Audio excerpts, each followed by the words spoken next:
Halo, Assalamualaikum. Kembali bersama Luki Nugroho. Kami saat ini berada di kota Tangerang Selatan, tepatnya di kantor Notaris Dr. Udin Narsudin SHN HUM. Beliau ada di samping saya, sahabat yang saya kenal sejak lama. Media Notaris yang punya akun streaming TV Notaris. Pertama kali muncul tahun 2012, narasumber pertama adalah Dr. Udin. Ingat ya? Saat ini masalah layanan elektronik sedang menjadi topik pembicaraan para notaris di Facebook ya. Karena notaris banyak yang buka Facebook nih. Jadi mengenai layanan elektronik di kementerian ini ada banyak masukan sampai seorang petinggi organisasi ini sampai ikut masuk di situ untuk memberikan masukan.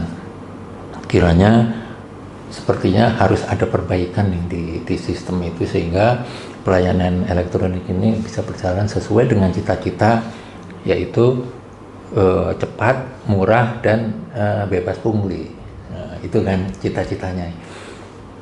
Saya langsung aja Kang Udin minta komentar.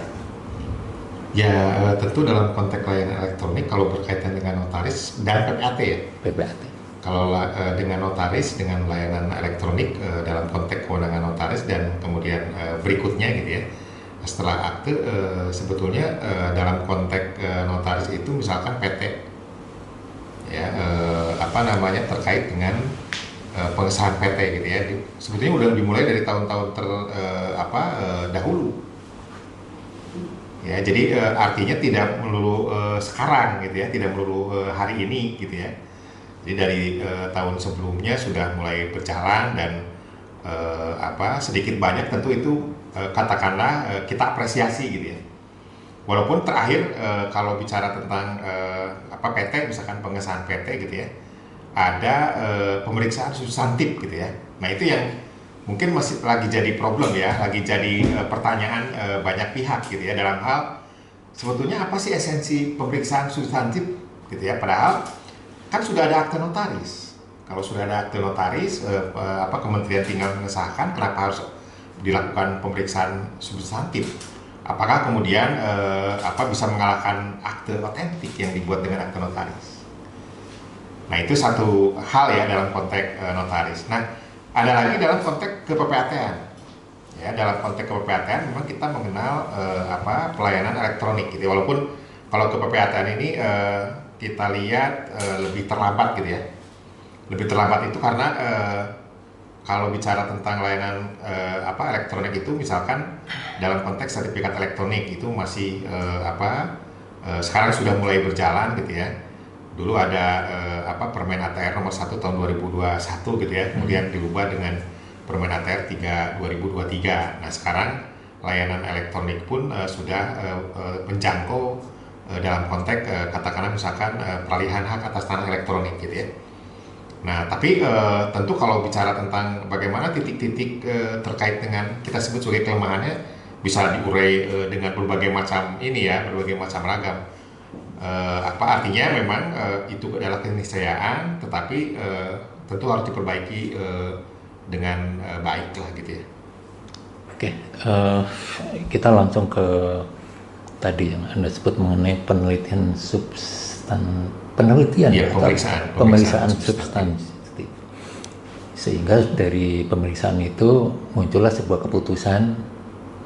Kan kalau administrasi kan sebuah keputusan gitu ya. Ini harus diubah atau bagaimana gitu ya. Notaris itu kan pejabat umum ya. Yeah. Dia mewakili negara. Di diri notaris itu adalah negara sebetulnya, bukan? Ya kan, karena dia memberikan punya kewenangan atribusi ya. Terus yang menentukan meneliti substansi ini, dia punya kewenangan sama nggak dengan undang-undang itu, kira-kira itu gimana itu? Ya sebetulnya kan dalam konteks PT misalkan gitu ya, badan hukum, kita tahu bahwa status badan hukum suatu PT itu ya itu kan adalah dimulai dengan pembuatan akte. Akta. Ya, setelah itu kemudian dimohonkan persetujuan atau pengesahan. Setelah keluar pengesahan, barulah status badan hukumnya ada. Jadi kan satu rangkaian kan, status badan hukum itu atau pengesahan itu kan dilakukan oleh atau di Kementerian Hukum dan HAM melalui keluar SK persetujuan atau SK pengesahan lah dalam praktek dikenal gitu ya. Sehingga peran pemerintah melalui AHU gitu ya, melalui izin AHU kan memang ada. Itu peran itu dia bisa merumuskan atau dia hanya mencatat sebetulnya?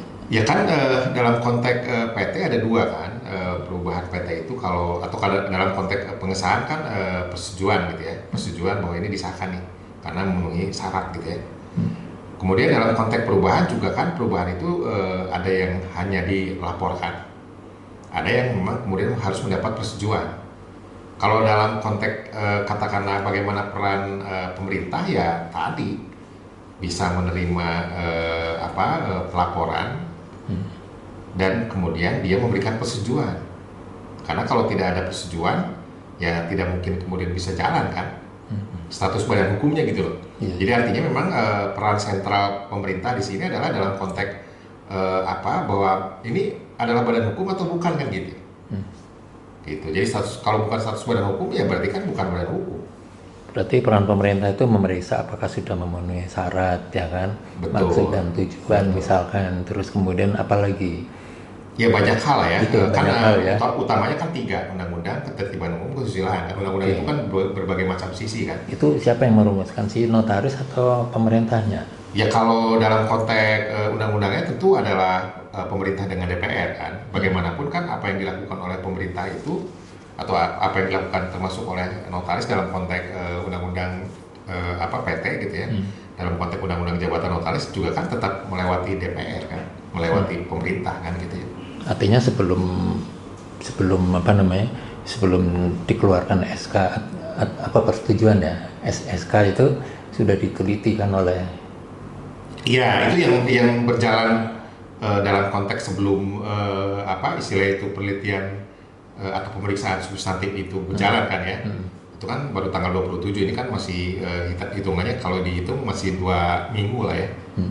Tapi kan sudah kemudian kalau kita sandingkan sebetulnya apakah dalam konteks akte notaris itu sendiri tidak diakui kan gitu ya. Sampai kemudian begitu kita melakukan pengesahan harus ada pemeriksaan substantif tadi gitu ya, terkait dengan misalkan persetujuan jual beli saham atau pengalihan saham kan gitu ya. Kan dengan akte yang dibuat oleh notaris misalkan jual beli saham harusnya kan udah cukup. Berarti secara ekstrim kalau penelitian substansial itu tidak menyetujui bisa batal dong itu.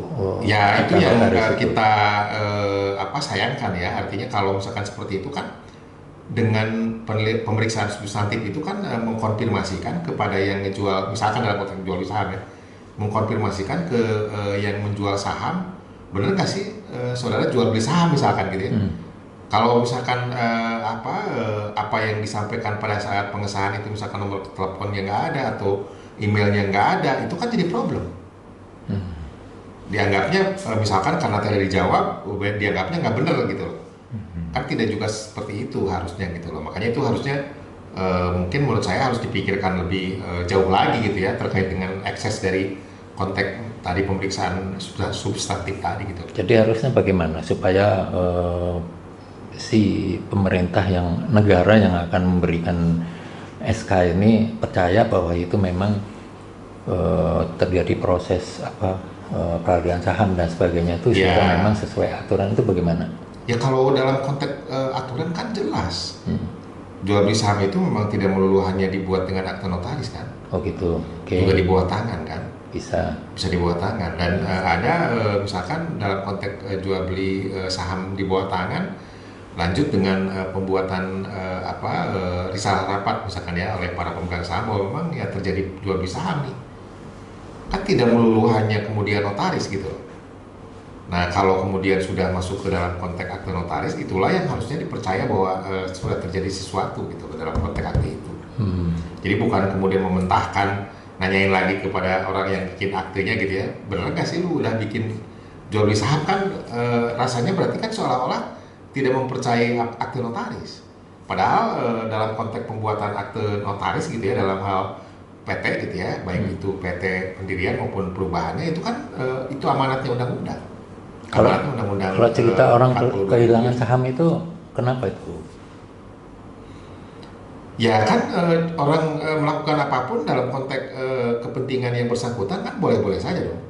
Mau jual, saya jual beli saham, kalau udah disetujui oleh rapat umum pemegang saham kan boleh dong. Kenapa harus dibatasi misalkan gitu kan? Orang melapor bahwa saham saya kok hilang gitu kan? Nah itu kan hal lain kan, Ya. bukan kemudian dibebankan kepada notaris untuk ini ada yang lapor saham hilang misalkan ke kementerian gitu ya.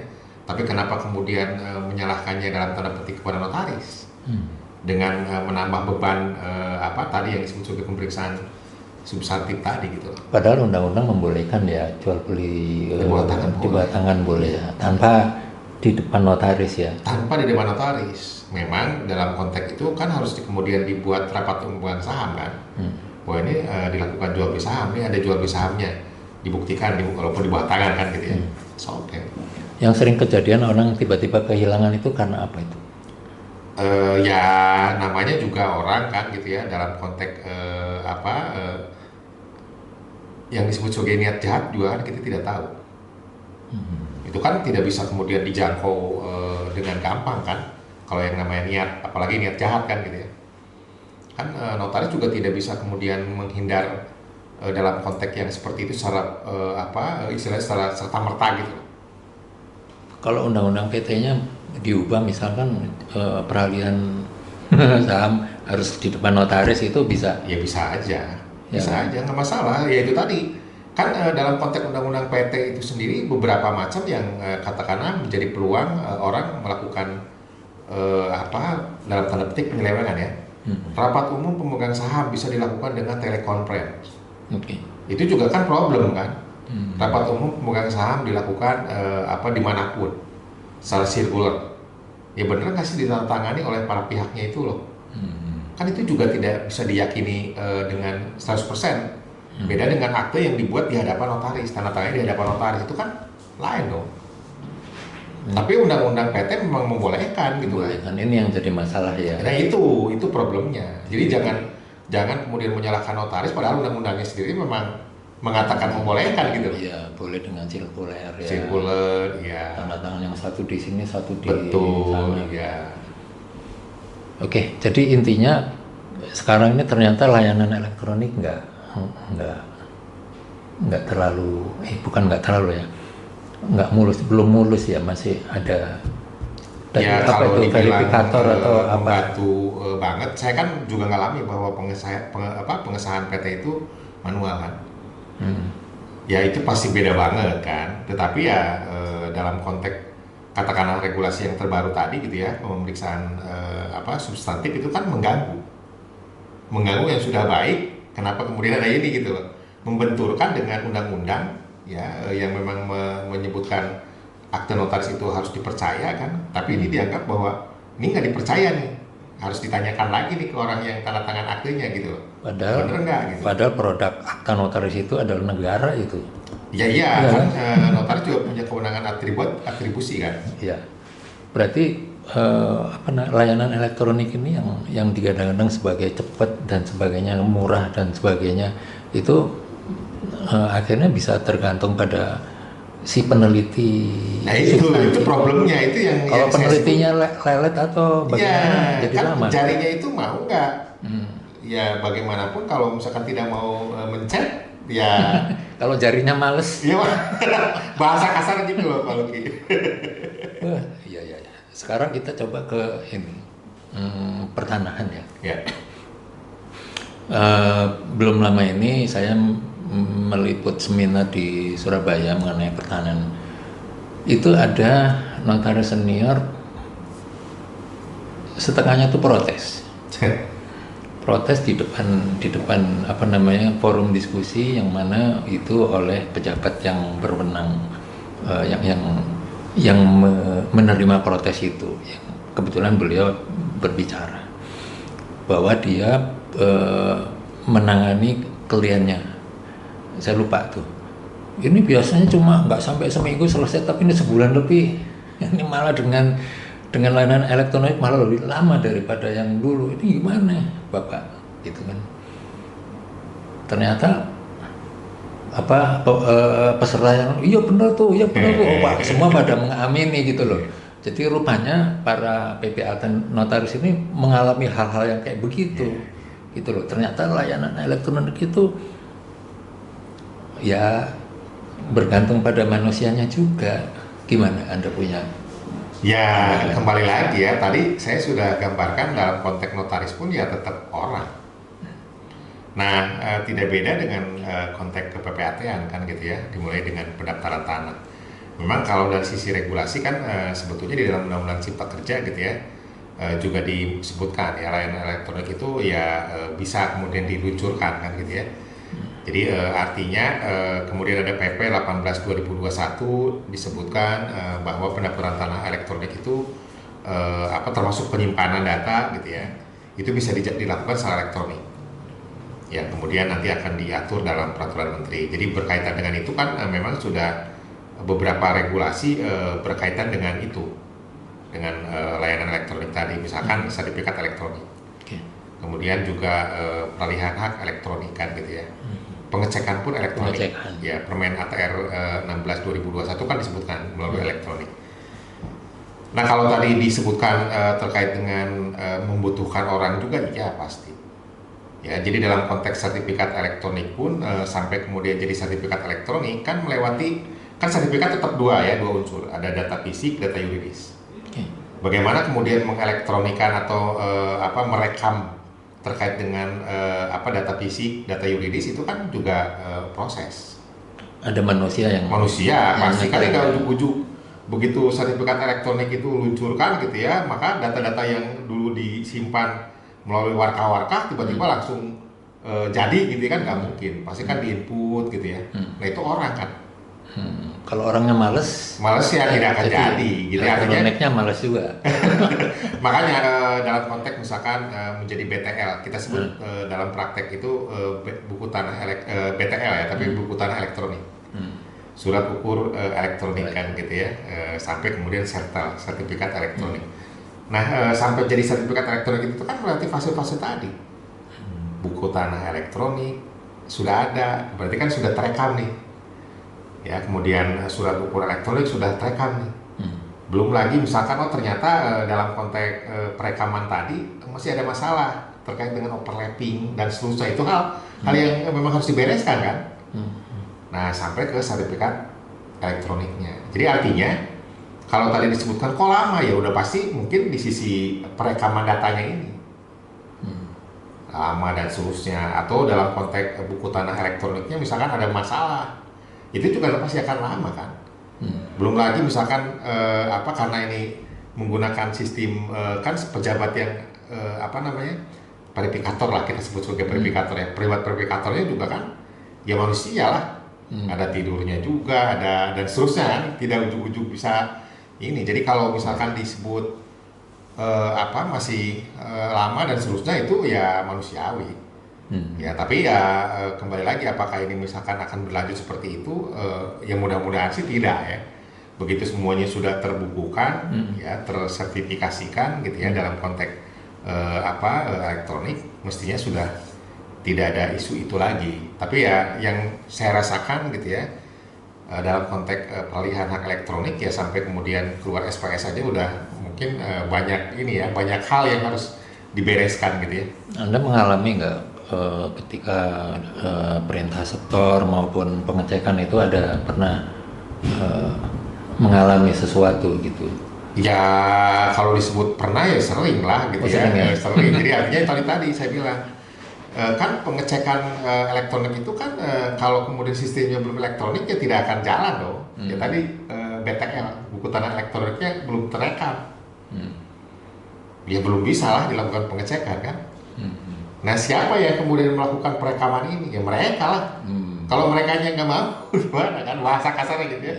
Ya tetap akan lama. Petugasnya malas, ya enggak. Ya kalau disebut malas ya, karena itu tugas mungkin ya, petugasnya mungkin tidak tidak sempat untuk ini, kita sebut sebagai itu ya, kalau bahasa lebih halus ya. Karena banyak kerjaan Banyak misalnya. kerjaan gitu ya, itu kan sesuatu yang Terus ada alasan sinyal, itu benar nggak sih? Kalau alasan sinyal itu sehingga sampai lama berminggu-minggu ya kalau itu sih mungkin agak klise ya Mas Pak Luki ya. standar ya itu alasan Artinya standar. kalau Ya? kita banding, memang sih kalau dari sisi teknologi kita bandingkan antara Indonesia dengan negara lain, memang kan sisi kekuatan sinyal itu kan kita mungkin agak paling ini ya, agak lebih rendah dari negara lain gitu loh. Kalau itu jadi alasan, tapi kan masa tiap hari kan gitu, kan nggak ini Iya, juga. Apalagi misalkan, oh di Jakarta atau di wilayah Banten atau Jawa Barat, rasanya sih keterbatasan itu mungkin sudah tidak bisa jadi alasan lagi. Itu seperti mengada-ada ya. Iya. Gitu. Makanya Anda bilang itu klise, itu jawaban itu. Menurut saya itu jawaban standar. Ya itu karena kita oke, dalam konteks elektronik sebetulnya itu keniscayaan saya bilang tadi ya. Dari sisi regulasinya juga memang dimungkinkan kan gitu ya, kecuali kalau hal-hal yang berkaitan dengan pembuatan aktenya kan itu memang belum ya, belum menyentuh itu. Tapi dalam konteks pembuatan sertifikat elektroniknya, kemudian juga layanan hak tanggungan elektronik kan sudah jalan, layanan peralihan hak atas tanah elektronik sudah jalan. Tapi itu hambatan-hambatannya itu tentu dari orang sih sebetulnya. Ini ada lagi, kemarin saya mendengar alasan, oh ada ini apa namanya keterbatasan sumber daya. Maksudnya itu dipakai sebagai alasan lamanya pelayanan itu adanya keterbatasan kemampuan kayaknya kira-kira gitu kan. Ya sebetulnya kan kalau dari sisi itu ini katakanlah sertifikat elektronik ya Pak ya. Dulu kan sudah diluncurkan juga undang-undang permen ATR BPN nomor 1 tahun 2021. Sampai DPR dihajar kan habis-habisan kan. Mengenai apa itu? Ya sertifikat elektronik juga sampai tidak jadi dirilis kan. Maka kemudian disempurnakan, barulah dirilis 2023 kan. Permen ATR 3 2023, dan ini pun kan memang ya kalau disebut sebagai apakah sertifikat elektronik ini sudah sempurna, menurut saya belum. Ya banyak hal yang kemudian harus diperbaiki gitu ya, misalkan terkait dengan di dalam bentuk sertifikatnya pun tidak ada bloknya. Sertifikat harusnya ada blok dong, harusnya ya. Di gambar juga kan nggak disebutin alamat. Blok A nomor 1 disebutin aja, kenapa enggak gitu loh. Itu adanya Nggak ada. Oh nggak ada juga? Nggak ada. Oh kirain ada di database. Nah kalau di sana di sisi waktu pengukuran sendiri saya tidak tahu, tidak bisa mengakses itu ya. Cuman kan yang kemudian kita perhatikan itu adalah terkait dengan memang kalau dilihat dari nomor identifikasi bidang misalkan ya, NIB sertifikat itu katanya kan merupakan single identity kan. Nah apakah dari foto digital satelit itu juga terjangkau itu atau enggak gitu. Tapi kan tetap masyarakat juga harusnya tahu dong, dikasih tahu kalau memang ini adalah seperti apa gitu. Sebetulnya gimana sih tadi ada sistem elektronik, terus ternyata juga bergantung pada si input data atau si verifikator atau si peneliti. Itu gimana caranya supaya tidak terhambat, tidak menghambat gitu loh. Ya tentu memang tidak sesederhana itu ya Pak Luki. Jadi saya pernah ini analoginya ya Pak Luki ya. Saya pernah di satu negara gitu ya, ada toko. Tokonya tuh nggak ada yang jaga. Kita datang ke toko tersebut tuh hanya dengan bayar berapa rupiah untuk berapa dolar gitu ya untuk masuk ke toko tersebut gitu ya. Kita layanin sendiri gitu ya, beli nggak ada orang ini yang kayak vending mesin itu ya. Udah langsung kita keluar. Kita kan berpikir bahwa elektronik itu kayak gitu loh. Tapi dalam konteks katakanlah sertifikat elektronik yang kemudian melalui peralihan hak elektronik, misalkan harta elektronik kan nggak seperti itu. Harta elektronik belum bisa atau memang nggak bisa ya? Harusnya bisa ya. Harusnya bisa. Cuman ya itu tadi. Sekarang ini kan mungkin dalam masa katakanlah peralihan ya. Karena sertifikat-sertifikat yang masih analog itu kan masih banyak. Nah, kita mungkin istilahnya itu tolak ukurnya itu adalah manakala si sertifikat elektronik itu sudah semua. Baru kemudian kita bisa melihat apakah memang proses peralihan hak elektroniknya itu tanpa orang lagi nggak? Tapi kan dalam prakteknya agak sulit Pak Luki. Kenapa saya sebut agak sulit? Misalkan dalam hal peralihan hak elektronik, hak atas tanah elektronik, sementara tanahnya sawah. Kan tidak mungkin kemudian tidak dinilai oleh si verifikator kan? Ada manusia ya. Ada manusianya. Misalkan apakah ini memenuhi izin peralihan haknya nggak? Apakah memenuhi syarat-syarat lainnya nggak?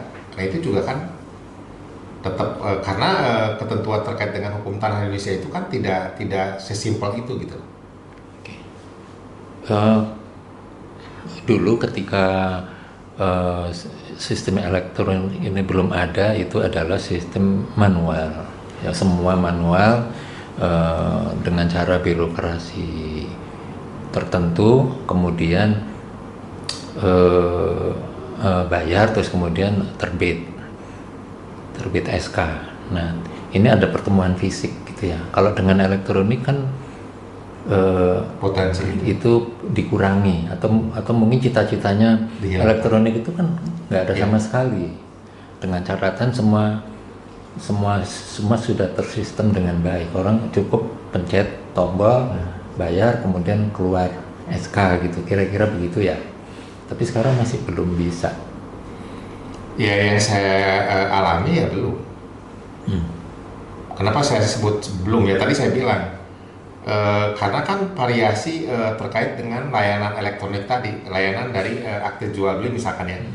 Oh, akte jual beli tanahnya itu tanah sawah. Kan parameternya berbeda dong antara jual beli dengan tanah yang memang kawasan hunian perumahan.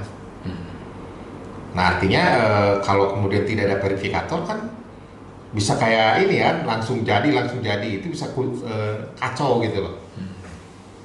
Ya. Kalau kayak misalkan sawah kan objeknya itu tidak boleh kemudian yang disebut sebagai melanggar absente. Nah sementara misalkan kalau disamakan gitu ya, persyaratannya udah pasti akan banyak pelanggaran. Oke, jadi kesimpulannya dari pembicaraan kita tadi masih ada potensi pertemuan fisik Besar, ya kan? Masih besar. Iya. Sehingga dulu cita-citanya membuat elektronik ini supaya tidak birokratis maksudnya, cepat, terus aman, terus juga satu, pungli itu nggak ada. Tapi ini dengan situasi kayak begini masih berpotensi ke sana nih ya.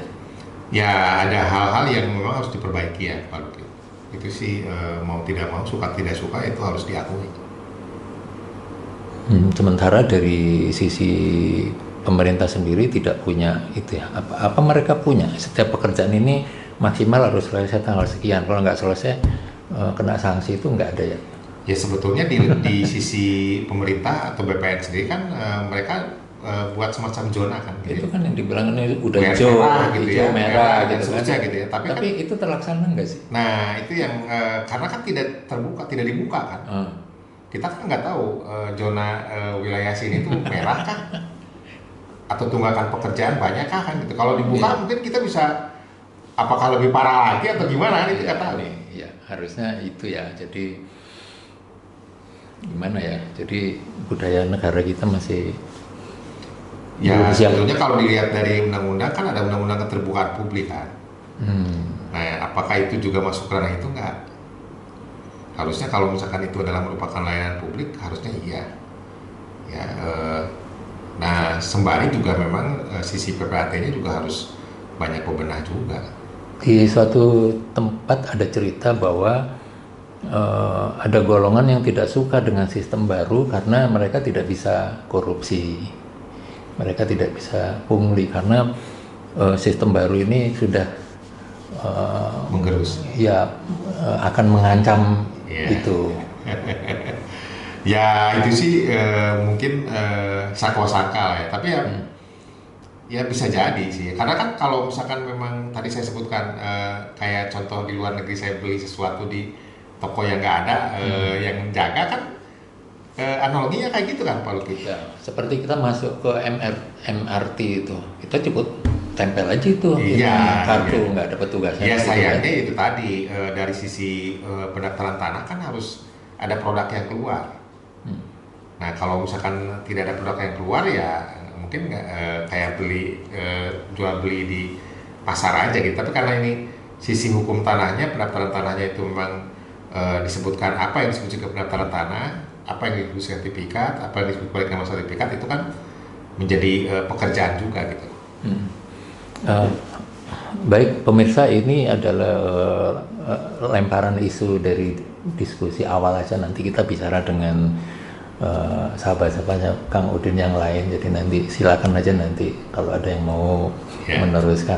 Begitu aja Kang Udin ya. Iya, siap. Terima kasih banyak atas penerimanya yang sangat baik sekali.